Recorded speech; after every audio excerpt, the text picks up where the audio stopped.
मित्रांनो, महाराष्ट्रातील सर्वात कठीण 5 घाट. नंबर 5 वर आहे खंडाळा घाट. मुंबई पुणे दरम्यान हा घाट लोणावळ्याजवळ आहे. हा घाट त्याच्या तीव्र चढ उतारासाठी आणि चित्तथरारक दृश्यांसाठी ओळखला जातो, जिथे रेल्वेमार्ग आणि महामार्ग दोन्ही जातात. नंबर 4 वर आहे ताम्हिणी घाट. पुणे ते कोकण विभाग जोडणारा हा घाट पावसाळ्यात त्याच्या तीव्र वळणामुळे आणि धुक्यामुळे धोकादायक वाटू शकतो, परंतु निसर्गरम्यतेसाठी प्रसिद्ध आहे. नंबर 3 वर आहे माळशेज घाट. ठाणे ते अहमदनगर दरम्यान हा घाट पावसाळ्यात कोसळणारे धबधबे आणि सततचे धुके यामुळे पर्यटकांचे लोकप्रिय आहे, पण वाहन चालकासाठी काही वेळा कठीण असू शकतो. नंबर 2 वर आहे आंबोली घाट.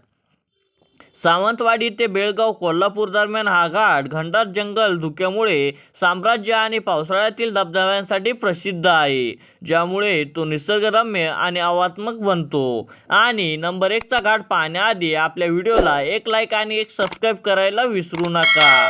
नंबर 1 वर आहे आंबळनेरी घाट. महाबळेश्वर ते पोलादपूर दरम्यान हा घाट त्याच्या लांबीमुळे आणि घनदाट जंगलामुळे आव्हानात्मक मानला जातो, त्यामुळे तो महाराष्ट्रातील सर्वात लांब घाटांपैकी एक ठरतो.